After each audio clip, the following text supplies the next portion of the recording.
The Hammerpond Park Burglary, A Tale of an Artistic Crime by H.G. Wells.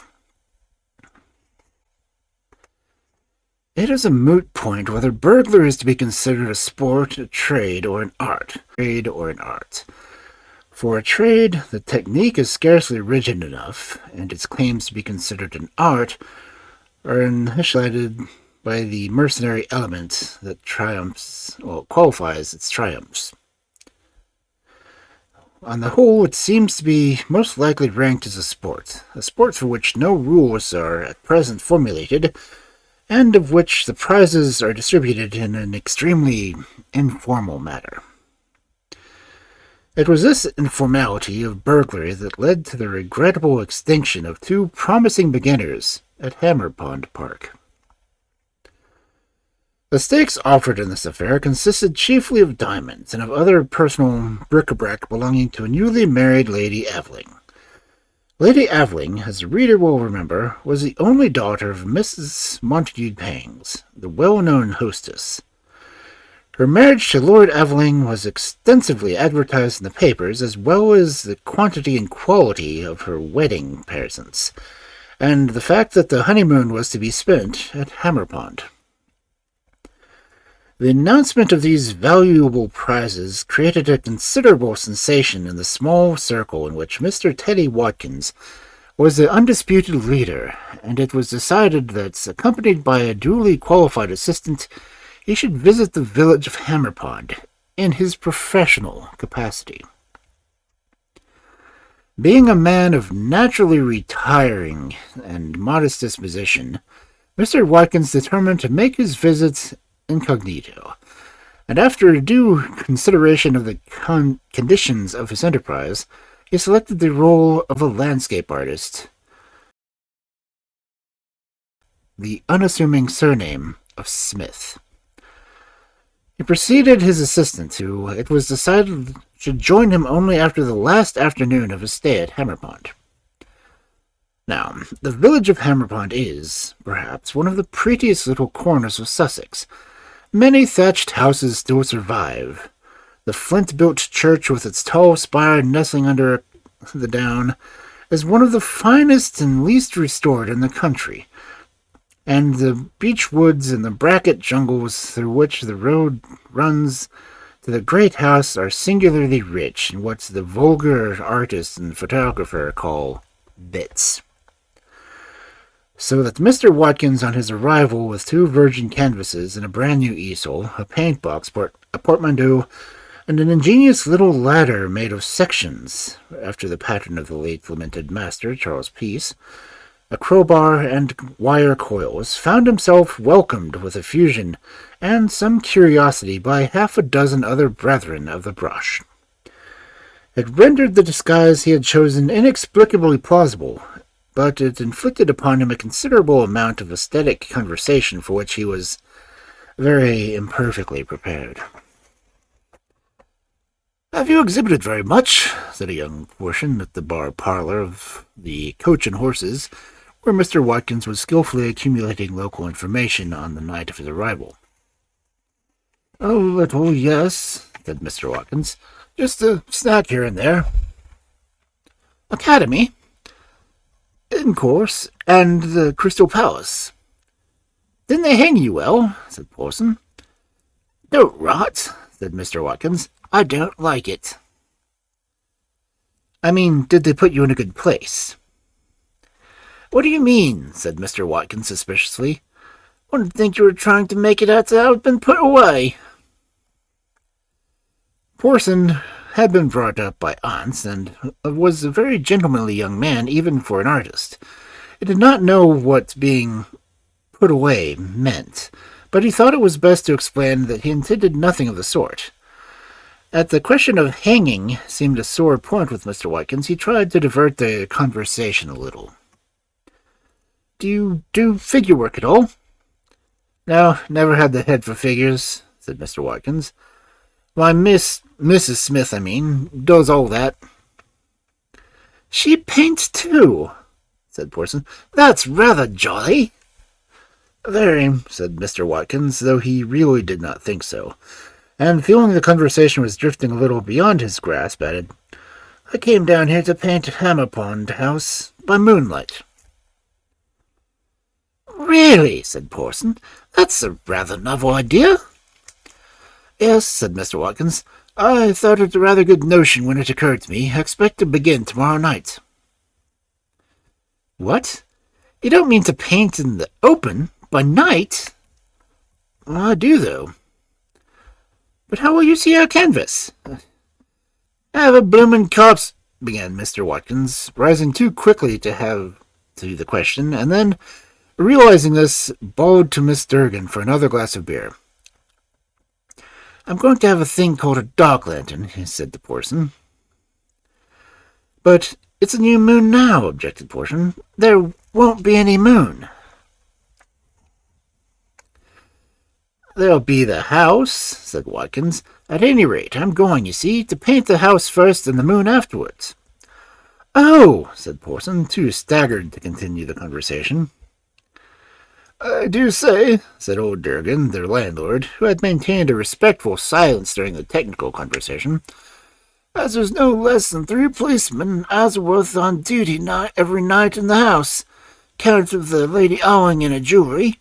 One of 'em foul and 6 last night. Off second footman, tossin'." Towards sunset next day, Mr. Watkins' virgin canvas easel and a very considerable case of other appliances in hand strolled up the pleasant pathway through the beech woods to Hammerpond Park, and pitched his apparatus in a strategic position commanding the house. Here he was observed by Mr. Raffles Sant, who was returning across the park from a study in chocolate.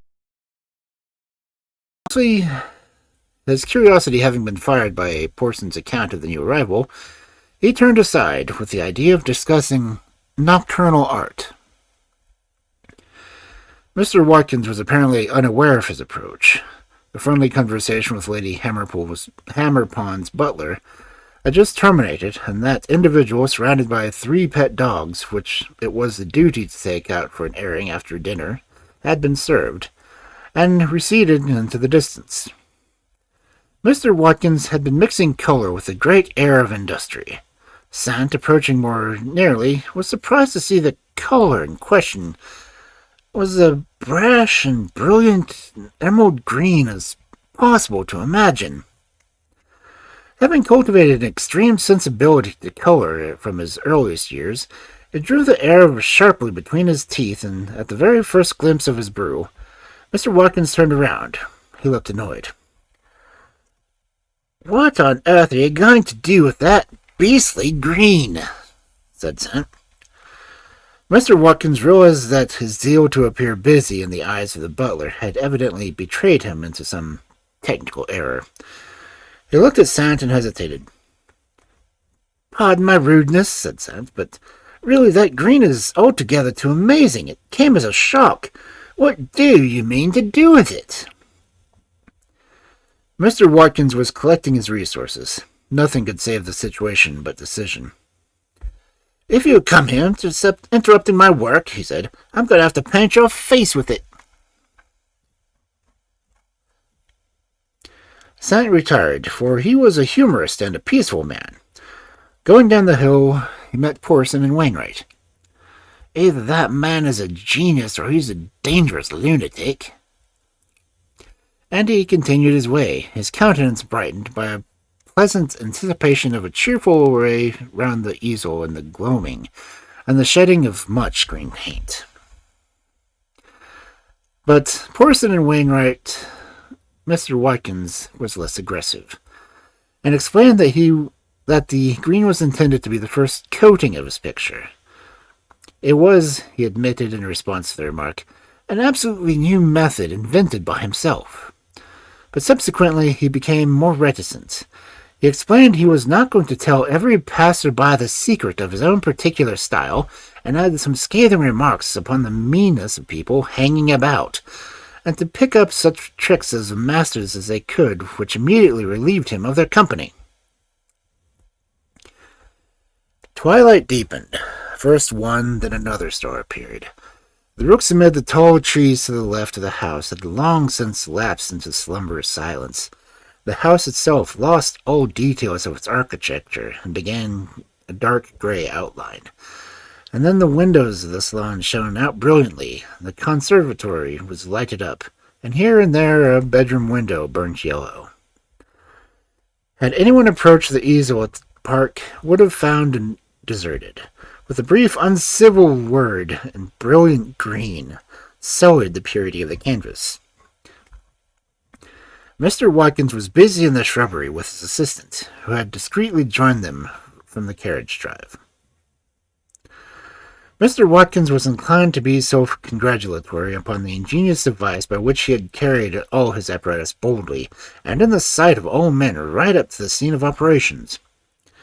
"That's the dressing-room," he said to his assistant, "and as soon as the maid takes the candle away and goes to supper, we'll call in. My, how nice the house do look, to be sure, against the starlight, and with the windows and lights. Swope me, Jim, I almost wish I was a painter chap. Have you fixed the wire across the path from the laundry?" He cautiously approached the house until he stood below the dressing-room window, and began to put together his folding ladder. He was too much experienced a practitioner to feel any unusual excitement. Jim was reconnoitering the smoking room. Suddenly, close behind Mr. Watkins in the bushes, there was a violent crash and a stifled curse. Someone had tumbled over the wire which his assistant had just arranged. He heard feet running on the gravel pathway beyond. Mr. Watkins, like all true artists, was a singularly shy man. Incontinently dropped his folding ladder and began running circumspectly through the shrubbery. He was instinctively aware of two people hot upon his heels, and he fancied that he distinguished the outline of his assistant in front of him.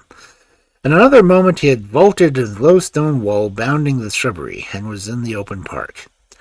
Two thuds on the turf followed his own leap. It was a close chase in the darkness through many trees. Mr. Watkins was a loosely built man, and in good training, and he gained hand over hand upon the hoarsely panting figure in front. Neither spoke, but Mr. Watkins pulled up alongside. A qualm of awful doubt came over him.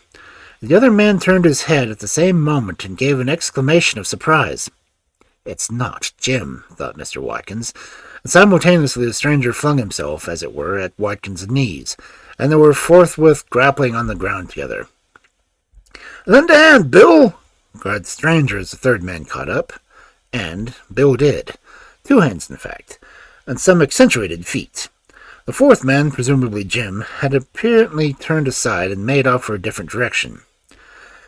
At any rate, he did not join the trio. Mr. Watkins' memory of the incidents for the next 2 minutes is extremely vague. He has a dim recollection of having his thumb in the corner of the mouth of the first man and feeling anxious about its safety, and for some seconds he at least held the head of the gentleman answering to the name of Bill to the ground by the hair. He was also kicked a great number of different places, apparently in a vast multitude of people. Then the gentleman who was not Bill got to his knee below Mr. Watkins' diaphragm and tried to curl him up upon it. When his sensations came less entangled, he was sitting upon the turf, and 8 or 10 men, the night was dark, and he was rather too confused to count, were standing around him, apparently waiting for him to recover. He mournfully assumed that he was captured, and would probably have made some philosophical reflections on the fickleness of fortune, had not his internal sensations disinclined him for speech. He noticed very quickly that his wrists were not handcuffed. Then a flask of brandy was put to his hands. He touched him a little, and it was an unexpected kindness. "He's a-comin' around," said a voice which he had fancied recognized belonged to the Hammerpond second footman. "We've got them, sir, both of them," said the Hammerpond butler, the man who had handed him the flasks. "Thanks to you." No one answered this remark, yet he failed to see how it applied to him. "He's fair dazed," said the strange voice. "The villains half murdered him." Mr. Teddy Watkins decided to remain fair days until he had a better grasp of the situation. He perceived that two of the black figures round him stood side by side with a dejected air, and there was something in the carriage of the shoulders that suggested to his experienced eyes that they were bound together. Two. In a flash he rose to position. He emptied the little flask and staggered. Obsequious hands assisted him to his feet. There was a sympathetic murmur. "Shake hands, sir, shake hands," said one of the figures to him. "Permit me to introduce myself. I am greatly indebted to you. It was the jewels of my wife, Lady Aveling, which attracted these scoundrels to the house." "I'm very glad to meet your lordship's acquaintance." "I presume you saw the rascals walking for the shrubbery and dropped down on them." "Yes, that's exactly what happened," said Mr. Watkins. "You should have waited till they got to the window," said Lord Aveling. "They could get hotter if they had actually committed the burglary. And it was lucky for you, two of the policemen were out to the gates and followed you up to three of you. I doubt if you could have secured two of them, though it was confoundedly plucky of you all the same." Yes, I ought to have thought of that," said Mr. Watkins. "But one can't think of everything." "Certainly not," said Lord Aveling. "I'm afraid they have mauled you a little," he added. The party was now moving towards the house. "You walk rather lame. May I offer you my arm?" And instead of entering Hammerpond House by the dressing-room window, Mr. Watkins entered it, slightly intoxicated and inclined to cheerfulness again, on the arm of a real live peer, and by the front door. "This," thought Mr. Watkins, "is burgling in style." The scoundrels, seen by the gaslight, proved to be mere local amateurs unknown to Mr. Watkins, and they were taken down to the pantry, and there watched over by the three policemen, two gamekeepers with loaded guns, the butler, an ostler, and a carman, until dawn allowed of their removal to the Hazelhurst police station. Mr. Watkins was made much of the inn salon. They devoted a sofa to him, and would not hear of a return to the village that night. Lady Aveling was sure he was brilliantly original, and said her idea of Turner was just another rough, half-inbreeded, deep-eyed, brave, and clever man.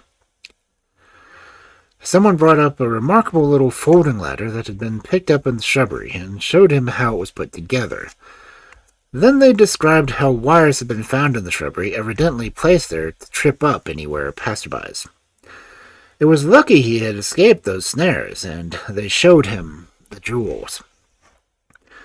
Mr. Watkins had the sense not to talk much, and any conversational difficulty fell back on his internal pains.